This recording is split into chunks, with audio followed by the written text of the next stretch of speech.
Salam saudara-saudara, ada hal yang penting untuk saya sampaikan bahwa tokoh-tokoh Islam setelah melihat kekacauan dan kerusakan kehidupan umat Islam di Indonesia terutama,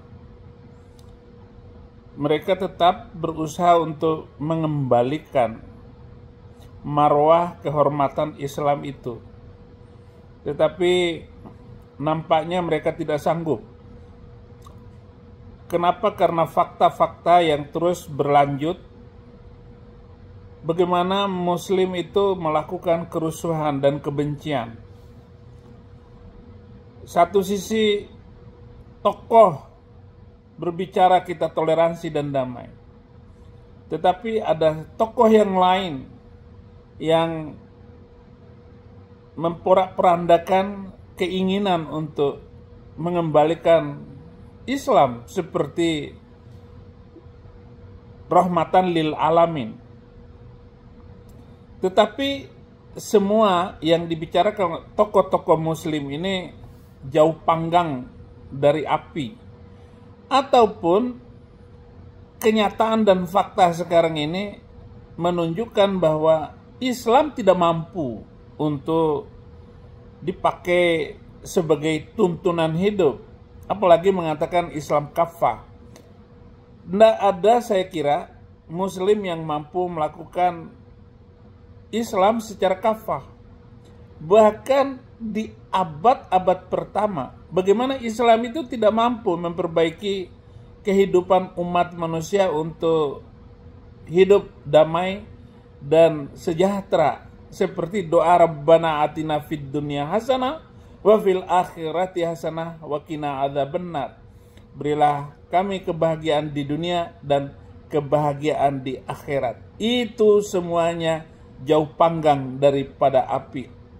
Belum lagi antara yang dibicarakan bagus-bagus, apa yang diajarkan Islam, apa yang diajarkan Quran secara retorika, secara bahasa, bagus semuanya.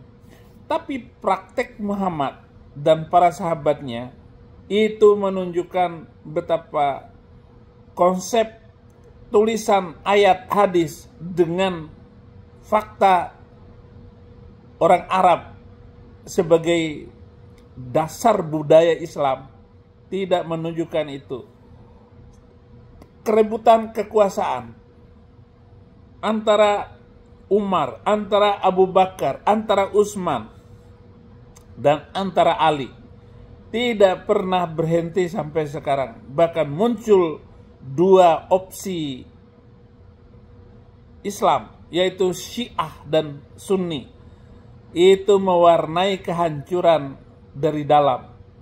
Bahkan perang saudara itu terjadi antara Muhammad dan para sahabatnya setelah itu, antara Ali dengan Aisyah, antara Umar dan Abu Bakar, dan juga antara Utsman, dan habis-habisan muncul Abbasiyah, muncul Umayyah. Tetapi sisa dari Daulah Islamiyah itu sudah tidak ada lagi. Konsepnya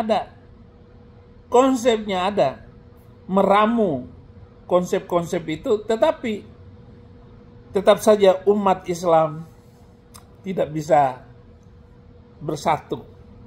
Mari kita dengarkan menghalalkan bom bunuh diri di Palestina yang disebut dengan Harakah Istishhadiyah. Saya bilang jangan main-main dengan fatwa. Meskipun Ustadz Abdul Somad mengatakan bahwa ini halal dilakukan di Palestina, tidak boleh dilakukan di Indonesia karena Indonesia negara damai. Persoalannya, kelompok teror tidak menganggap Indonesia ini negara damai. Ini Darul Harb, ini daerah perang ini. Dan terbukti pelaku bom Katedral Makassar di dalam handphonenya, itu ditemukan videonya Abdul Somad ketika berfatwa tentang bom bunuh diri halal sebagai Harakah Istishhadiyah. Saya protes, jangan main-main Ustadz dengan fatwa ini. Karena fatwanya Abu Bakar Naji dalam kitab Idarat At-Tawahhus yang sebenarnya ditujukan kepada orang-orang di Irak dan Suriah ketika ISIS berjaya pada tahun 2012, fatwanya dikeluarkan oleh Abu Bakar Naji, seorang ulama Saudi. Fatwa itu akhirnya apa? Dipakai juga di Indonesia. Fatwa itu no boundaries, borderless bagi sebagian orang. Jangan kemudian dianggap ini hanya berlaku. Ustadz Abdul Somad pernah menghalalkan bom bunuh diri di Palestina. Tetap Islam tidak bisa dipakai untuk sampai kapanpun. Bahkan keinginan-keinginan dari orang-orang Islam Indonesia untuk memulai Indonesia sebagai bangkitnya khilafah di dunia, itu omong kosong dan tidak bisa dipercaya, tidak bisa dipegang omongan-omongan mereka.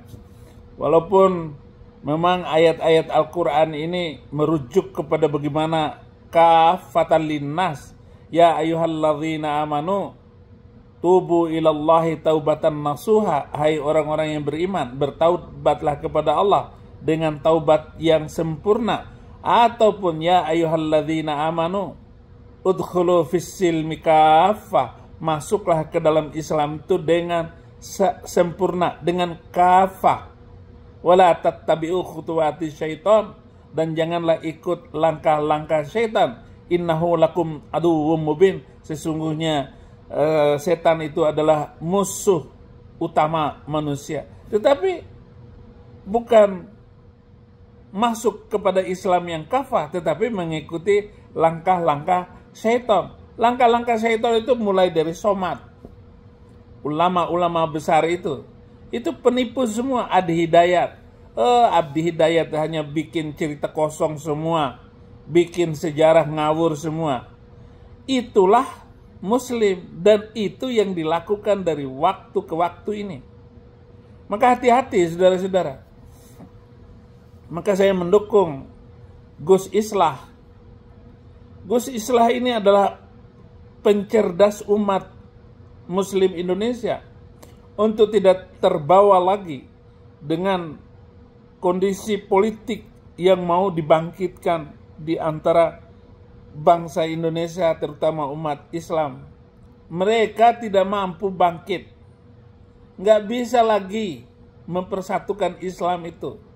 Karena di Indonesia ini ada Muhammadiyah, ada NU. Ribut antar itu saja lagi. Belum lagi kalau mereka bersatu untuk menghadapi Kristen. Oh, tidak bisa Anda. Kami ditolong oleh Tuhan. Kami dibantu oleh Tuhan Yesus Kristus untuk mengabarkan kabar baik. Dan Anda bisa membuktikan itu, bahwa orang Kristen akan lebih maju dari Muslim. Dan waktu-waktu ke depan ini, saudara-saudara, terutama penonton setia Saifuddin Ibrahim, jangan